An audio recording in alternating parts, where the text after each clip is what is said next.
Happy birthday to you. Happy birthday to you. Whoops, there we go. Happy birthday, all of my September 26th through October 2nd birthday babies. I am so happy to be here to do your birthday reading, feeling better. Let's go ahead and get right into it, okay? Let's see what we have for you this year if your birthday falls between Sunday the 26th and Saturday, October the 2nd. I hope you are all excited about your birthdays and your reading, and I am more than happy to do a private birthday reading one-on-one for any of you watching this. If you want to get a little more personal and find out a little more specifics for yourself, just let me know, okay? Also, quick update, something exciting. On Monday evening, about 5:30 Pacific time, so that's 8:30 Eastern time, I will be doing a live reading for somebody that I don't know very well, but she was willing to do a live reading, and so she will also be in the window, and you'll be able to see her responses to my reading that I'm doing for her to see what her thoughts are. So it's kind of exciting because some people aren't sure about this stuff. They think it's weird. So anyways, I would encourage you to tune in to my live video on Monday, the 27th at 5:30. Okay? And then you'll get a notification too. So let's go ahead and see what we got here. Spirits, ancestors, and guides, please give us a reading for my birthday babies for the week of September 26th through October 2nd. Please send us some cards. There we go. First card came out. Ooh, an ace right off the bat. Yeah, love it. That's always good when you see an ace like this. Let's see what else we get. Let's try to at least get 3 or 4 cards before I get going here. Here we go. And I said, let's get 3 or 4 cards, and I got 4 cards. You ask and you receive. Oh, wow, y'all. Oh, you're not going to believe this reading. Woo! On fire. Okay. Let's start and see. Give me just a moment to look at these cards. But wow, this is really very good.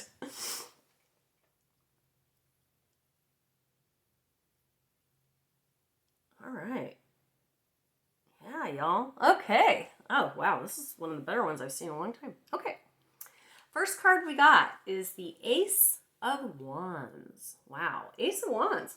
So whenever we start a reading out with an ace, I get kind of excited because that means something new is coming up. It means the start of something. And the wands represent your passions, your desires, the things that drive you. So I have to tell you, the next card that came out, you're not going to believe this. Another ace. And it's the Ace of Pentacles. So what that tells me, the Pentacles represent income, wealth, finance, those sorts of things. You're about to monetize something that you like to do. Now, I've had this come up before in readings. This isn't new. But it doesn't surprise me because so many of us have been at home through this pandemic and other things that have been happening in the world. And we've been kind of going back to some of our old hobbies and things that we like because we have so much more time on our hands than we used to have, right? So if you have something that you love to do, don't be afraid to monetize it. You don't have to gouge people, and you don't have to feel bad about charging people. I don't mind paying my friends for, if my good friend is really great at making cakes and I need a cake for a birthday, sure, I'm going to give her some money for that. Don't be afraid to stretch your neck out a little bit. Maybe put an ad on Craigslist or Nextdoor saying, hey, I do this thing and I want to sell it. Does anybody have interest? Okay, so crafts, things that you create, music, food, if you like landscaping or succulents or whatever it might be, this is your opportunity, I believe, a strong, good time for you this year to start exploring those ideas. Because then the next card we get is a card of creation, and it's the Empress. Now, the Empress means that you are looking at the stars on her head are of hope. That means there's hope. There's something to look forward to, right? And you can see that she's very luxurious. She's reclining on a soft pillow, and she's out in nature, and she's beautiful, and she's very, comfortable. And the Empress also has a lot of control. She also has a lot of self-discipline, even though she's a very luxury-driven, very sensual type of person. So again, I believe this has to do with you finding that inner creativity that you have and knowing that you can possibly make this into something else. Then some other cards that we got. So to clarify this Ace of Wands, which I told you is the beginning of this thing, we got the King of Swords. So the King of Swords represents somebody with a very masculine energy who has very clear thoughts about things. And maybe this person could be very supportive or very not so supportive. So it's sort of just a warning that there may be somebody in your life who may tell you you're kind of wasting your time doing this kind of thing. You don't need to listen to that. You know, nobody needs that kind of negativity. So listen to what they have to say, but, you know, thank them. Say thank you for your concerns. I'm glad that you care. If I need your help, I'll let you know. That's all you got to say. You don't need to argue with this person. You don't need to convince them that you're right. There's no point. They've made up their mind. They're already stuck in that ideology. It's okay. Then the next card, that Ace of Pentacles, where I mentioned the monetizing of this passion or thing that you like to do. Well, guess what you got? The Lovers. That's kind of cool. So this particular hobby thing that you want to do may require a partnership. You might need somebody else to be in on this with you. It may also mean that you will get support from your partner in this venture, or that you know, maybe this is going to bring you closer to the people you love because you're so happy about what you're doing. So this Lovers card does mean something as far as in this big picture I'm seeing, is you're going to have support from that person. And if it's not a lover, a boyfriend, a girlfriend, it may be just a good friend or a brother or sister. But either way, there's going to be somebody who's going to be very supportive of you and really bolster you when you feel a little bit of doubt, okay? Let's go ahead and pull a couple more cards. And then we're going to also, actually, I felt more inclined to pull, that's why I looked this direction. One of my new intuitive cards that I borrowed from a friend. Let's see if there's a little more clarification on this Empress card that we got. Anything else pops out here with this, one of these intuitive cards here. Let's see. Some people call it Oracle. Okay, I found that generally when I shuffle these particular cards, nothing falls out very easily because they're kind of new and they stick together. So I'm just going to go ahead and give these a quick spread and just randomly pick a card, just like, which isn't really random, right? Of course. Oh, okay now. Now this is making some sense. So I was trying to clarify this sort of luxury card here, okay?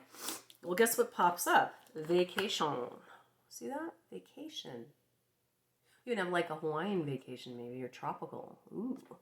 So I'm going to say that what this is saying is if you pursue this idea you have and you start to monetize it, there will be a vacation this year. You'll get an opportunity. You'll make enough money to go do that special trip you've been talking about. And I know there's some limitations right now in travel. I'm aware of that. But there's a lot of places you can go. So keep that in the back of your mind to motivate you if you're really looking seriously at this idea of monetizing one of your talents. I'm going to go ahead and shuffle a little more of the regular tarot cards. See if anything else pops out. Just sort of a final answer for us. Yeah, see, 2 cards just jumped out. Oh, wow, that's interesting. Okay. Very interesting because these cards are so similar. Okay, so we got the Fool. See the Fool? And you see how it's a 0 card? It's the only 0 card in the deck. It's kind of like the Joker, right? Well, the Fool's a cool card because it's saying anything goes. Like, he's just like, I don't care. You know, devil may care. It doesn't matter to me what the outcome is. I just know that I've got places to go and people to see. And it kind of goes along with that vacation card too, right? Because the Fool can also represent some travel in the future, some adventures in store, and just kind of letting go of all that negative self-talk and not caring, right? The Fool doesn't care. And it's kind of, you know, when they say ignorance is bliss, that's sort of what this is. You don't have to prejudge how things are going to turn out. Just know it'll be good. Okay, so we got the Fool.